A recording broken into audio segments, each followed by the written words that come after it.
Working in as adjudicator is a very extremely hard. It's a very tough job, and I know because interesting. I used to get on my nerves when I used to send stuff to you, and then you send me this, but again, you know, we will send it back. Yeah. So. We will send it back, but it's not to be difficult. It's because, you know, we want to make informed decisions. You know, this is so that we can ensure the security of whatever the goal is or mission is of the agency that we work for. So we don't want sloppy work. You know, we need for it to be done correctly, and we want to cross our T's and we want to dot our I's. So it isn't personal, you know, it's for the sake of the mission of the agency you're working for.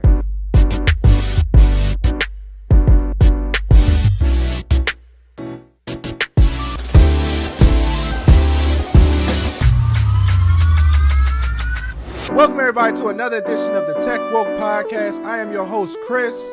I'm a cybersecurity specialist in the GovTech space. And in today's podcast, we're going to talk to a good friend of mine. Her name is Ty. She's an adjudicator in the federal government space. She helps with clearances. And in today's podcast, she's going to really break down the process on how to get a clearance, how to maintain a clearance, what can disqualify you from a clearance. So make sure you're watching this podcast because y'all been asking for it. Y'all been driving for it. And hey, I want to hear it myself. But without further ado, we're going to talk to my girl, Ty. How you doing? Hi, how you doing? What's going on, Chris? I am doing good. This is a good morning. And yes, it is. And I'm happy that you came in, you know. Thank you for having me. And shout out to United Baptist. This is where yes. I met Ty. I know I keep butchering the group. Shout out to United. What's the group name again? 923. 923. The basement. The basement. So make sure y'all, if y'all in the Maryland area, United Baptist, check out the church. Go check it out. And it's a real church. We met there because we was arguing about the word and we were not arguing. We were having a lively debate. Yeah. So and that's why I met Ty. And then over the time of me meeting her, we built a relationship. Yes. And we talk all the time. And, you know, and then over time, I just, I asked, being Chris, I always ask, like, what you do? What do you actually do? What do you actually do? You always like, I work for the government, or you say little things. But yeah. We found out you were an adjudicator. And, yes. And keep in mind, I was a background investigator. Yes. So I was like, yeah. Yeah. So our fields definitely have collided. A lot. A lot. And I was like, yeah. So I was like, we got to talk because I want to really break, because I always say I'm a background investigator, but I don't qualify for myself to really break down this process. Well, some of the ins just and a outs. Little bit. Just a little bit. You know some of the ins and outs. Yeah. So, we brought Ty on. So, Ty. Yes. Tell me about your early life. Well, yeah. I mean, I think we all have some hardships, right? It's just about your attitude towards it. I have 2 younger brothers. I'm the oldest of 3. We used to share a 2-bedroom apartment. We all had one room, and my mom had her own room.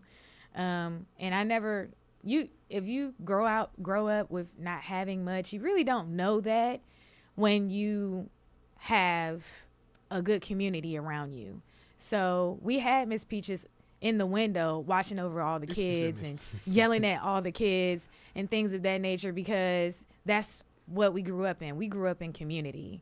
We had the candy lady around the corner selling candy and pickled eggs and tutti fruities and things of that nature. It was a community. Everybody watched after each other's kids. So, we had hardships, but the community is what made all of that better.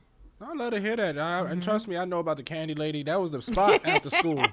You get the little 75 cent, get your little some hot sausages and whatever. Yeah, Big Mamas. Do they still make those things? They still make Big Mamas. Oh, dang. They still make that. Oh, no wonder other girl be like Big Mamba. Yeah, I guess. I guess that's where Lotta got it from. I don't think she know anything about it. She don't know nothing about that. Yeah. Okay.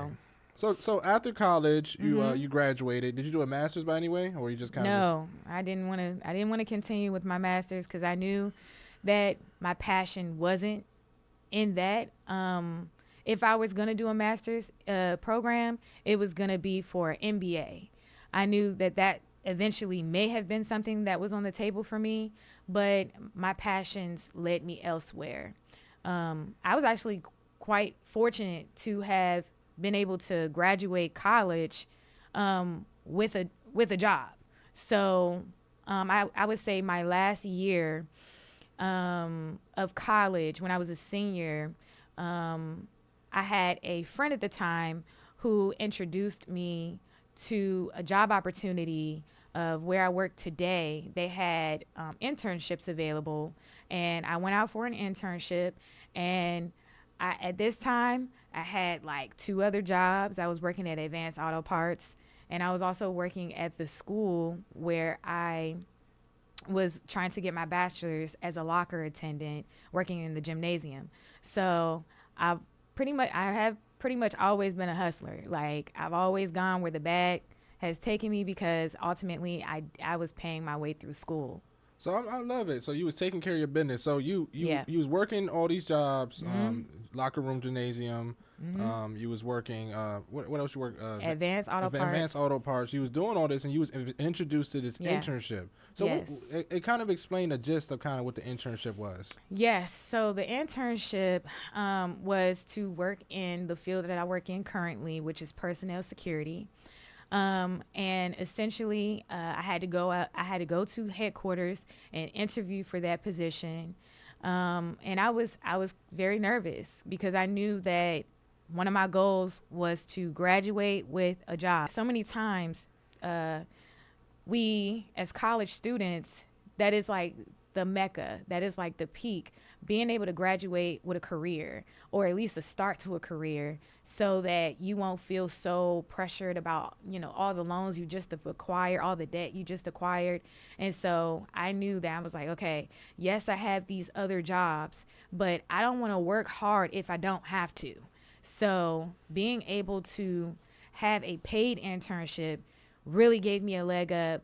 I was able to build connections, make connections, and ultimately they did bring me on board. Okay, kind of explain how you felt. Like, you coming from D.C., you're a black woman. Yeah. You probably didn't even know that was an opportunity. And can you explain, did you feel any imposter system when you was interviewing for the job? Or how did you feel when you first was interviewing? Like, I was extremely nervous, because it wasn't a one-on-one interview like this. Or in most job settings, it was actually a group interview. And the guy actually warned me on my way up. So I was already nervous. Now imagine you sitting at a table with 5 other people about to interview you for a position, for an internship, and you need this internship so that you can ultimately start a career in the field. And change your life. You know? It did change my life. So I would tell people always, internships are not bad, and do them when you're young, because the earlier you do them, the earlier you get a job. So I have something to say about that later on in the podcast, about building up a network. It's very important. Even as a youth in growing up in DC, we were introduced to the DOES program. And basically what that did was it provided job opportunities for DC youth over the summer to have paid internships with the government, with certain spaces in the government. So I was fortunate to have go through the DOES program a couple times. So I shout out to my mom, who knew about it, who is also a federal government worker herself. And I love that. And network is a very good opportunity, because even like me and you know each other. We can help each other. Right. But, for everybody, it's always good to have a good network, because you ain't going to go. You should always be connecting. You should always be networking. You never know how one connection can literally alter the trajectory of your life. And also, too, when you're networking, just not with your own people, network with everybody. Because people want to, because people always want to stay with your own race or whatever, and network with everybody. No, network with everybody. Okay. Network with everybody, every color, every creed. So Tyler, explain to them. So you did this internship. I'm assuming you got a clearance, right? Not this one. Yes. So there is a difference between obtaining a clearance and being clearance eligible. So it just depends on what position you're going into. Okay. So at this time, as an intern, I was clearance eligible. Okay. And when I got on board, that's when they gave me my clearance. Okay. So Tyler, can you tell me what clearance eligible means? It just means that you have you have all of the information on file. You just don't have the need to know. So in order to obtain a clearance, your position has to determine that you need that clearance, and you have to have a need to know. So if you don't have a need to know, you're not going to get the clearance. Understood. Okay, so like, for example, when somebody get a clearance, they can assume like, oh yeah, I can just go work in the White House. Nah. No. That ain't about to happen like that. No, it's not. Because again, it depends on your position and your need to know. Okay. Okay, so we just gonna straight dive into it now. So you worked your internship in personal security as a adjudicator, and then not at first. I worked as so I worked my way up to an adjudicator. So I went from being an intern, a paid intern, to becoming a security assistant, and then I went to becoming an adjudicator. So the security assistant portion is basically like assisting the adjudicator, whatever documents they may need. Something could be uploaded incorrectly or something like that. We would essentially assist the adjudicator with the legwork, and then they would ultimately review and make a decision. Okay, so I got you. And it's good to work from the bottom up, so you can, because working as adjudicator is a very extremely hard. It's a very tough job, and I know because interesting. I used to get on my nerves when I used to send stuff to you, and then you send me this, but again, we will send it back. Yeah. So. We will send it back, but it's not to be difficult. It's because we want to make informed decisions. This is so that we can ensure the security of whatever the goal is or mission is of the agency that we work for. So we don't want sloppy work. We need for it to be done correctly, and we want to cross our T's and we want to dot our I's. So it isn't personal, it's for the sake of the mission of the agency you're working for. When I first got into tech, I was green. I was lost in the details, unsure of it all. Then one day I had my woke moment and everything clicked. The pieces came together and things just got better. The moment of clarity inspired me to create Tech Woke clothing. For those that have had the same awakening, this is for the tech community that's woke to what's next.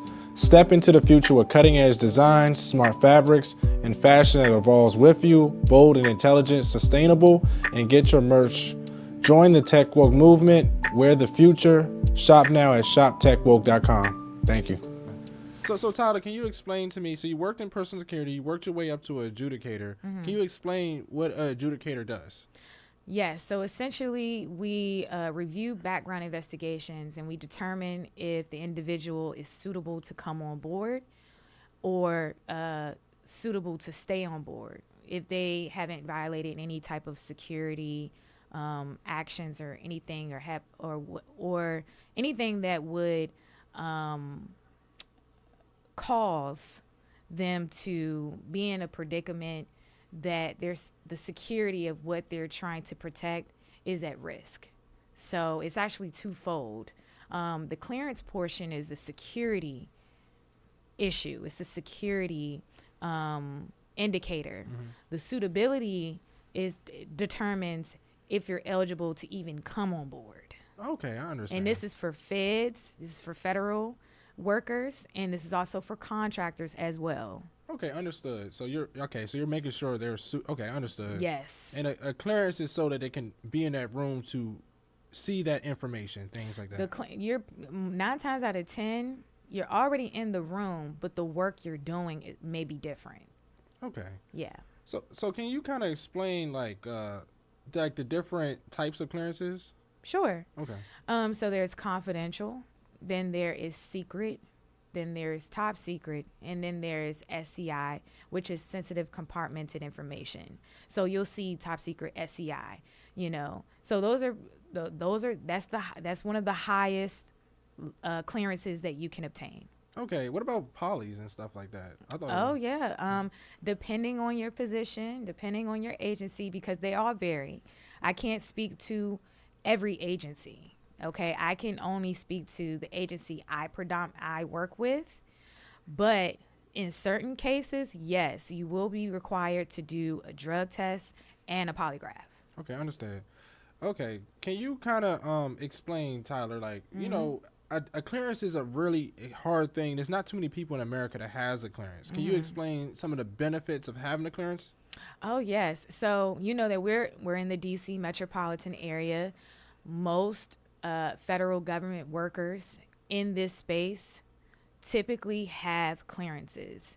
Um, they give you the leg up for higher salaries, and it also brings about more job and like more employment opportunities. Okay, I love it. Yeah, because a clearance, even for me, like I was able to get more money. I was able to have opportunities, even now if I'm, in my case, like if I'm not qualified for. Yeah. So it also has a lot of cons too, because you know if you do something wrong, and we're going to talk about it, you do something wrong with having a clearance, you can mess up your career for life. You know. For a while. Yeah, for a long time. For a while, you could. It could prevent you from. It depends on what happened. It depends on the circumstances. It depends on what agency you're trying to work for. So, you know, you want to be mindful, keep those things in mind when you do have a clearance. You want to make sure that you're aware of your surroundings, aware of the people you're around. You know, you just use wisdom. Use wisdom. Yeah, don't act ratchet out there. That's basically what she's trying to say, but I can say it. You know? don't shoot yourself in the foot about the manyan. Yeah, okay, don't do it. Don't play about your money. Yeah, straight up. You need your money. You know, you got to make sure you're doing a professional job. So you got to do what you got to do. Yeah, and take care of you, and you're taking care of yourself. So, you know, you that's on the line. You know. So Tyler, I know and we know, but the audience don't know. Just to emphasize, having a clearance is only for federal and contract workers, right? Typically, yes. And, in this area, yes. Yeah, definitely. Yeah, I mean, you can have clearances, I guess, you know. Yeah, even because I was thinking of some of the senators, they have clearances, but it's still technically federal. So yeah, it's federal. Yeah, so and I'm pretty sure like state it can do other things, but that's what we're talking about now, right? Yes. So Tyler, you know, this is what a lot of people struggle with. Even with me, when I got into the field, I didn't even understand the clearance process. Okay. So can you kind of break down the clearance process for the audience and just go as depth as possible as you can? Sure. Okay. So when we're talking about clearances, let's keep a baseline understanding that your background and your clearance go hand in hand. Okay. Anytime that you go from a secret to a top secret, right? A new background investigation will be completed. So they will require you to fill out an electronic questionnaire, and it will ask you some things such as your residency history, your employment history. It'll ask you about your foreign contacts. Is it like the SF-86? Yes. Okay. Yeah, that's one of the forms. Okay. Oh, okay. So then you have your SF-85, you have your SF-85P, you know. So it just depends on which position you're going out for and if you're going out for a Fed position or a contractor position. So all of that depends. But these are like basic sections on the questionnaire that you will be asked about. In certain instances, you'll be asked about foreign travel as well. You'll be asked about your citizenship. You will be asked about your criminal history, your financial history. You will have to submit your fingerprints for a criminal background check to see what's going on there. And we will review your credit report as well. Okay, so you're gonna do that, and then also after you do all that and review it, are they doing an investigation after that? That's correct. Okay. Yeah, so they will send your investigation to OPM. Well, we call them OPM, but it's technically, well, I'm not gonna get into that because it was like a whole lawsuit and everything like that. So, but anyway, so your investigation will get sent off. You're still on board currently. Well, in two different facets, you're either onboarding or you're already on board and you're just trying to obtain your clearance. So if you're on board, you're trying to obtain your clearance, they'll still have you in the position that you're in now until everything comes back clear. Onboarding, it depends on your agency. Some agencies may do a pre-screen process right then and there to determine that you're eligible enough to come on board, and then other agencies will make you wait. So some people are like, oh, it's taking forever. It's taking so long. Yeah, that's normal. That's normal. Okay. It doesn't mean that they found something and they're just never going to contact you again. They're going to contact you because they need the people. So Okay.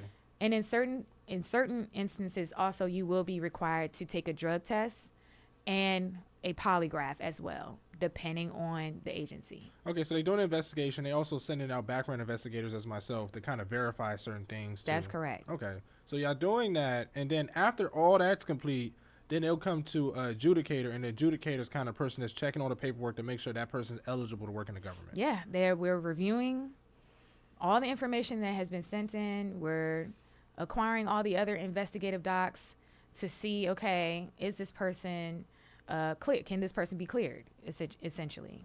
Okay, and also too, like, can you kind of give like a gist on like what are some things that you think that can disqualify you from a clearance? Okay. Some things that can disqualify you is unresolved delinquent debt, whether it may be federal, like unpaid taxes, or student loans. Those are considered federal. That's considered federal debt. Child support. I've seen child support be an issue. Also, recent criminal activity, recent drug use. These things can be an issue for you, and can disqualify you from a clearance. Okay, I understand. Or your foreign contacts, depending on what it is, or foreign financial interests, even foreign travel to certain countries. Yeah. Okay, I understand, because even when I was a background investigator, that was the main thing, financial, because somebody can coerce you to do something. If you're struggling out here, you're like, hey, I got 100,000 for you. Look at Snowden. Even like situations like Snowden and stuff like that, like you gotta be. They don't play about finance in foreign context. Like again with the Snowden thing, you know, he's sending stuff off to different people. Yeah.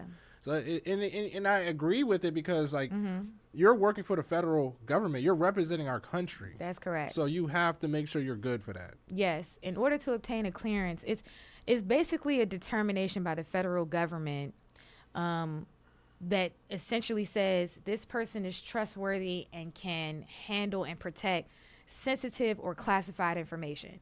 So if there's anything in your background that goes against that, then that can disqualify you from obtaining a clearance. I also want to add, since we've been talking about drug use, but I also want to add excessive alcohol use as well. That too is an indicator that you may not be trustworthy to handle or obtain a clearance. Yeah, and I can think because you can make yourself. You're not in a good state when you're drinking. And I had colleagues in the past. Well, you do stupid stuff when you get drunk. Yeah. So I mean, like literally, I had colleagues that get drunk. Well, you in the car. Sorry. Yeah. But yeah. Yeah, because even me, I had colleagues that was drunk in the car, stuff like that, Yeah. and they end up getting fired themselves. Mm-hmm. Yeah, so It's real. Yeah, it's real. It's real. So Todd, can you kind of break down like how do you prepare? What would you do to prepare yourself for a clearance if a person was just coming in? I'm not trying to get off the system, but just prepare for yourself. Well, if we want to talk about credit, one thing you can do is go to annualcreditreport.com. Okay, you can obtain a free credit report every 12 months, and you can actually see what's the state of your credit. You have to monitor your credit, right? Don't refrain from any type of criminal activity, right? Refrain from drug use, right? If you can, refrain from excessive alcohol use, and so basically you just want to kind of do your own checks, right, before you really go out for your clearance. Yeah, because even with me, like, even I didn't know when I was working in government, you had to pay on your student loans. Like, oh, yes. Yeah. Oh, please pay on your student loans. Yeah, because that is considered federal debt. So if you're a delinquent, it's considered unresolved. And you'll have to go through some additional steps to alleviate that situation. So, Ty, do you have to be a citizen? And we both know the answer, but for the audience, do you have to be a citizen to get a clearance, and break down that process? Yes, you have to be a citizen to obtain a clearance. a lot of people get confused on well, what kind of citizenship? You know, it's aloof, like, oh, can I be born in a different country and still obtain a clearance and things of that nature? You can be a naturalized citizen. You're still a citizen of the United States. You can be a derived citizen, you know, an individual that were born to parents that were born in the U.S., you know. So, yes, you have to be a citizen to obtain a clearance. Yeah. And which is understandable. Right. Yeah, because even when I was a background investigator at the time, like, I interview somebody, I'm like, you're not a citizen in no way, shape, or form. So, like, why are we even doing this? Like, this is not going to go through. You know what I'm saying? I'm like, hey, people have to try. Yeah, you know, like, they're trying to reach high. You know, and it's nothing wrong with trying to reach high. You know, but there are certain parameters where, you know, you do have to be a citizen of the United States to obtain a clearance. Yes. Because even the guys I'm talking about, they literally ask me. I'm like, why am I even doing? I'm like, man, listen, bro.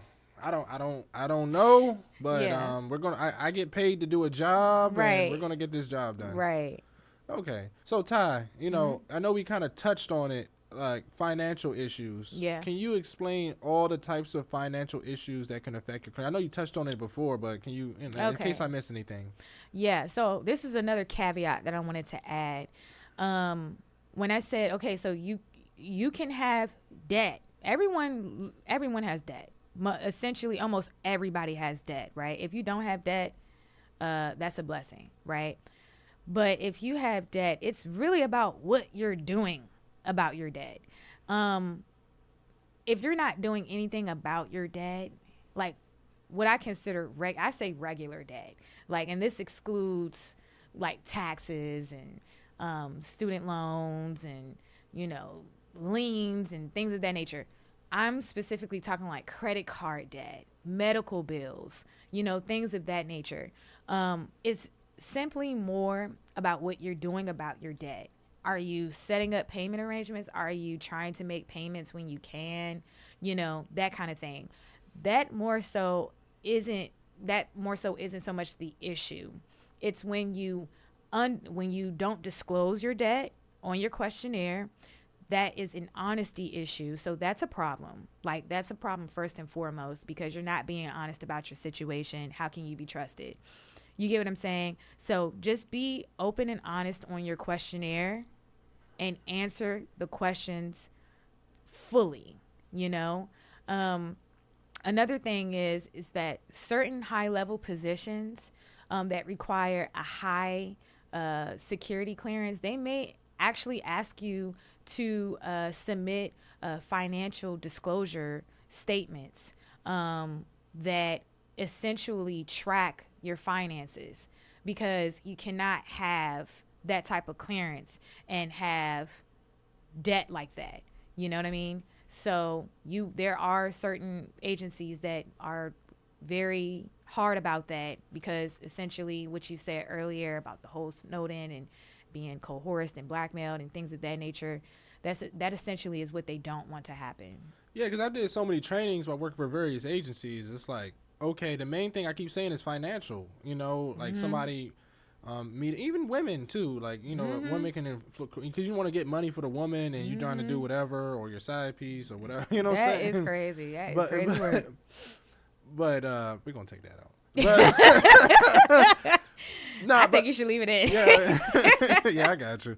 Yeah, but, you know, in general, like, you know, women, you know, you want to get money for your woman, you want to impress a woman, or like, for example, like split, marital splits. Yeah, splits. That you need money, you know. So. I mean, the way it shows up though. Yeah, it is messy. Yeah. You know. But that's why we have, like, on your questionnaire, that's why we have a section for optional comments. That's why we're asking, just be as open and honest as you possibly can to let us know what's happening in your life, what's going on in your life. And then let us make the decision. Don't make the decision for yourself and say, well, if I don't say anything about it, they're not going to know. You don't know that. You don't want to risk that. So you want to just be as transparent as possible. Yeah, and just be honest, even when I did mines, I had to, can you explain this to me? Like, bring it in, and people be shaking and crying in some instance. Yeah. Yeah, and it is what it is. I don't want to lose my job, and I'm like, just be that's honest. not my goal. Yeah. My goal is not to make sure you lose your job. Like that's not my intent. That's not the intent of my work. I'm not looking at your paperwork and like, yeah, we getting them out today. You know what I mean? Like that's not what I'm trying to do. I'm just adhering to the parameters of my job. I'm adhering to the adjudicative guidelines that were set for my agency. It's not personal. It's not personal. You're just literally doing your job. And I know if you were in that position, they'll do the same thing to you. So you got to just be honest. Yeah, they are. Open. They do the same thing. It's no different. Just because you work in personnel security, it is no different. Yeah. Okay? We get randomly drug tested. Some of us, listen. It doesn't matter. It's probably harder.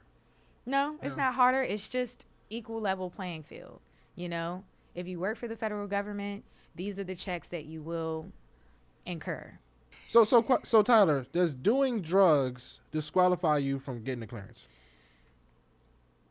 Well, presently, yeah, I think that would disqualify you from getting a clearance. Like if we're like, up to you just doing drugs, you just going in. Yeah, I'm pretty sure that does. But essentially what we look at is we look at the frequency.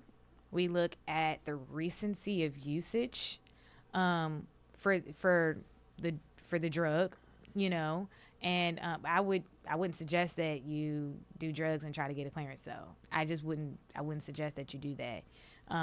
But there are certain parameters surrounding that, that we look for to make an adjudicative decision. Johnny smoked weed. He's 30 years old. He worked for the federal government already. He smoked weed when he was in high school. It doesn't present itself as a present issue. You see what I'm saying? Okay, so I got you. So we're just talking about drugs in general. Because even when I was a background investigator, it kind of do frequency. Like some people would do like drugs like a month before, or trying to probably I've seen that. Sometimes during. And I'm like, dude, do you understand you're trying to work for the government? Yes. And just to transition to... They're too transparent. Yeah, it's too transparent. I've had people... Well, no, still say it. Still, no, be transparent. I'm sorry. Be transparent, but... Yeah. You got to be transparent no matter what, You do. So you have to be transparent, or it's not the field for you. You know? So just to transition to like... But on your question, as far as the drug usage, there are certain agencies that have specific, like, special policies that prevent any drug use of any kind. It doesn't matter. You, like, DEA. If you're going to go work for the DEA, you put down you did drugs. No. You're not going to get the clearance. You know what I mean? Or Customs and Borders Protection. No. You're not going to let you on board. You're not going to be able to do it. So it depends on the agency as well and their policies. Yeah, so it varies. Yes, I heard that the DEA, they don't play. But I never work for them. It's obviously the DEA, Yeah, it's the DEA, so... Yeah, I mean, it's like putting a fat person in front of cake. Right. Yeah, I mean, I did a little coke, Yeah. But I'm about to go try to be a DEA agent. No, it's not going to work. You're going to see all that coke and be like, that looks mighty nice. That looks mighty nice over there. That is crazy. But yeah, no, it's just not going to work. So, okay. Yeah, the agency, just keep in mind the agency that you're trying to get a clearance for. And keep in mind, I would refrain from all drug use. I'd agree. Oh, and to also go back to the weed situation, like the marijuana usage, people tend to think that because it's legal statewide in many states on a legal level, it's legal on a state level recreationally and medically, that it's okay to do and I should be able to do it with my federal job. But federally, it's still illegal. So it doesn't matter. Federal always trumps state. Yeah, and that's why I keep telling a lot of people. I know some people that still smoke I know people that, smoke and still work in the government. I be like, Yeah. I don't play about my money. No, not the manyan. I don't play about that. And this, just so the audience will know, federally, you cannot smoke weed. State is legal to smoke it, but the federal government, if you want to work for them, you cannot smoke weed in general. Yeah. What about, and I'm kind of curious about, and just so the audience can know, yes, you can still probably get a job of smoking weed in the federal government, but it just depends on the frequency, like Ty said. Right? It depends on the last time you actually did it. Yeah, it depends on the last time you actually did it. Yeah. Okay. I'll leave it at that. Okay. So like with weed in general, like what about medical marijuana? It doesn't matter. So you can't smoke medical. Oh, that's a good one. So you can't smoke. So you can't doesn't smoke. matter. Okay. So weed is weed. Medical marijuana, you can't really do it in the federal government. It doesn't matter. Okay. Got you. I understood. So Tyler, just to go back from the foreign questions I was asking, can you have dual citizenship while having a clearance? Yes. Or to get a clearance? Okay. Yes, you can. I would typically say that it does. That one is tricky. You may have to provide more information regarding your citizenship to the other country, but the gist is that you can't have any conflict of interest. And you can't have, or it can't appear as though your allegiance is with that particular country over the United States. Okay, so the Olympics come around and you got like Nigerian gear on and things like that. That's kind of obviously saying what your allegiance is. No. Wear your Nigerian garb. No, that's crazy word. No, it's more so. So let's, for example, like foreign interests. You know what I mean? Like if you support foreign nationals, how often do you travel to the country? Foreign bank accounts. We're looking at stuff like that. That did you vote in a foreign election? We're looking at stuff like that. We're not necessarily looking at your garb. Shout out to Nigeria. Yeah, I'm Nigerian, so. Yeah, I'm 50%. Oh, you 50? Okay. Yeah, I did the test. You know what count. I'm saying? I did it. Thank you. I got in. You win. Yeah. So okay. So I had a question, like with criminal conduct. People are not perfect. Things like that. Can criminal conduct affect your clearance? It can. It depends on the severity of the crime. And it also depends on how open you are about it. If you're dishonest about criminal conduct, that can definitely lead to you being disqualified from a clearance. Like if you fail to admit, you have charges, or you've had a case open or anything like that, and you don't say anything about it. Yeah, because you submitted fingerprints, so we can see. So for you to not say anything about your situation, again, it goes back to you being trustworthy. Even if a lot of times I see individuals who will omit because they say, well, I wasn't convicted. It doesn't matter if you were convicted or not. It happened. Okay. You know what I mean? So you want to definitely make sure that you're being transparent as much as possible. Because it may not even be an issue, really. You know what I mean? So it just depends on the severity of the crime and, I would say recency as well. Okay, because I have seen people online saying they had a felony and still got a clearance and things like that. So it depends on how recent that was. And it depends on your position and what you're going out for. So it just depends. Okay, and just one more question on the foreign, back to the foreign. You got it. There's a rise of passport bros. People that's dating. I have to be like this so it draws people in, but yeah. So Tyler, it's a rise of passport bros and people that's having foreign wives and men and women. You see it. So is it okay to continuously have foreign contact with somebody of a romantic nature? Listen, we're not trying to tell you how to live your life. Okay. We don't have any control over who you fall in love with or who you want to entertain. It's more so again, about you maintaining if you can handle sensitive and classified information. So we will be asking about the individual. We will be asking questions. And a lot of times I've gotten individuals who are like, they're taken aback, like, why do you need to know, and things of that nature. And it's like, because this is for your federal job. So this is what I need to know. Now, I understand. Even like with me, I was like doing a background investigation in the past, and I was sitting in the parking lot, and I have to interview this lady, and then she's like, why are you still there?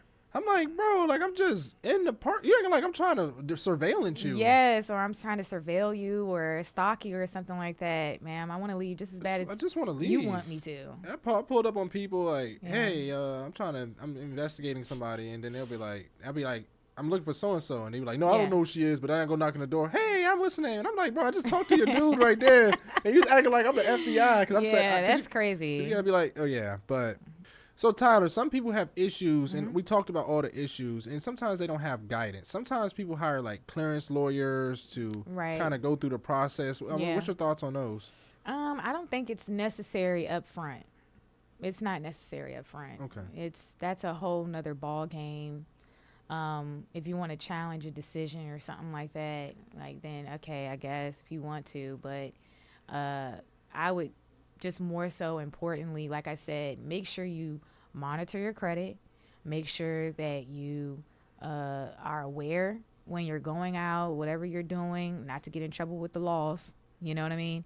And then just making sure that you're an upstanding citizen. You know, don't drink excessively. I'm not telling you can't have a drink and you can't this and the third. I'm just saying that what alcohol leads to, what it can lead to, you know, and your drug usage. Like, you listen, break every chain, okay?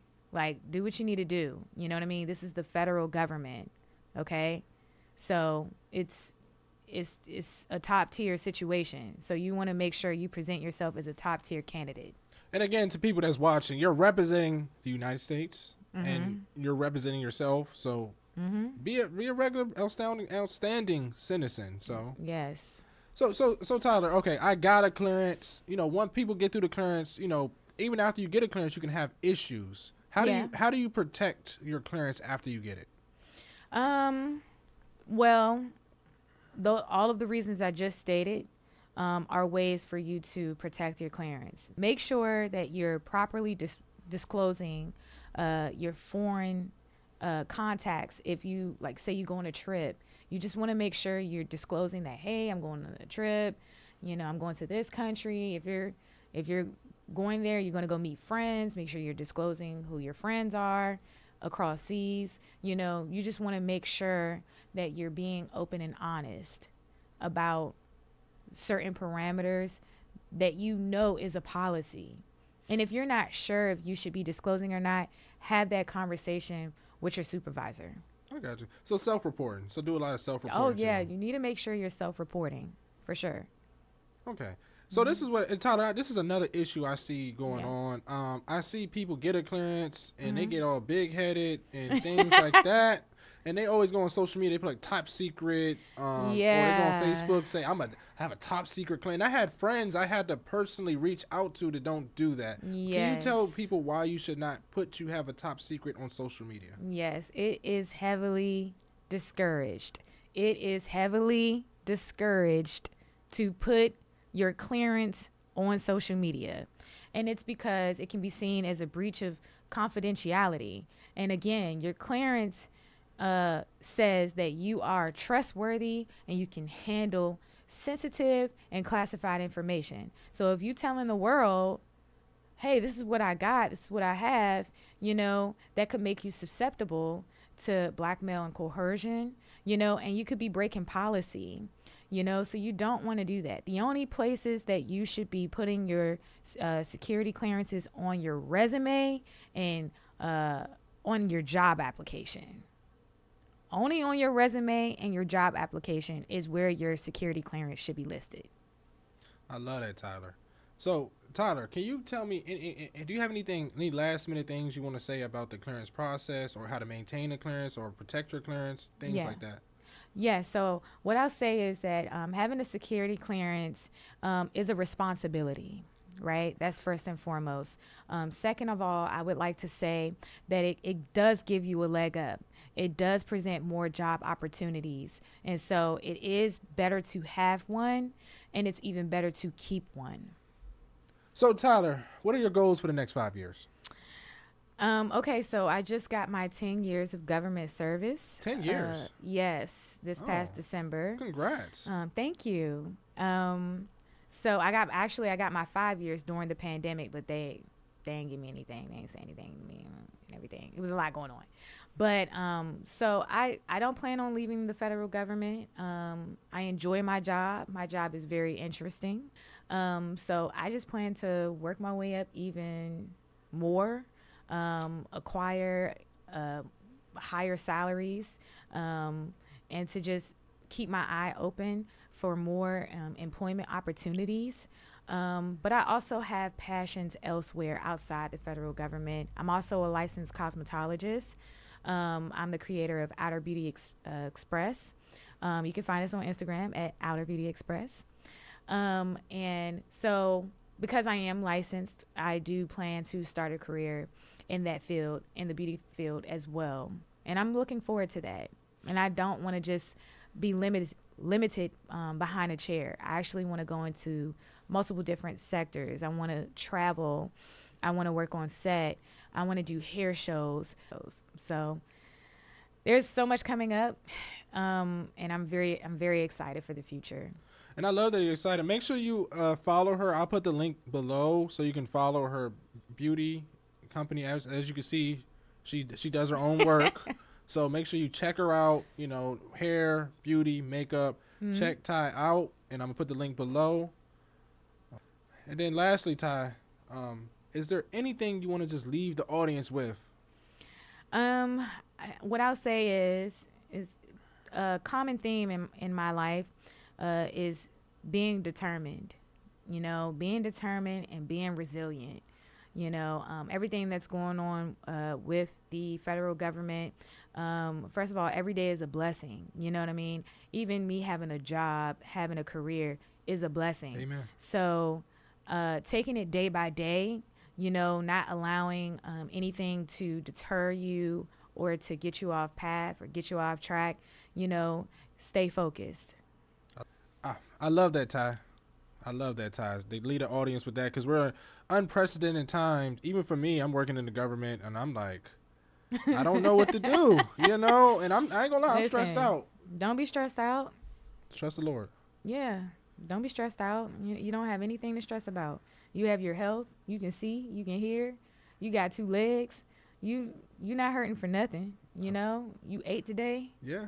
Well, I haven't eaten today, but I'm going to eat today. You know what I mean? It's people in far worse situations, okay? Far worse situations. So please evaluate your blessings and don't take anything for granted, you know? Yeah, Ty. I appreciate you for coming on. Of course. I do want to have you on in the future, if you, Lord willing. You know, okay. But this was a great conversation. You answer a lot of questions that I had, and I wish I had, and I wish the audience knows in the future. Yeah. And this is really going to go a long way. So I appreciate you for coming on. Thank you. Thank you for having me. And I wish the podcast much success. You know, I want your viewership to go up, you know, and I'm pretty sure it will. So congratulations to you. Thank you. Know? Thank you, Ty. I appreciate you. So for everybody that's watching the podcast, remember, if you're on YouTube, like the video, subscribe to the channel. Write in a comment down below if you had any questions or concerns. Also, check out the podcast and download it on all the major podcasting providers. Also, go on techwokepodcast.com. Shop the merch at shoptechwoke.com. Also, join the Patreon. And going forward, I'm creating a community on school where I'm going to break down RMF. I'm going to break down GovTech, cybersecurity. So make sure you check that out also. So thank you everybody for watching the podcast. Remember everybody, get 1% better every day. Thank you for watching. Peace out. I'll see you on the next one.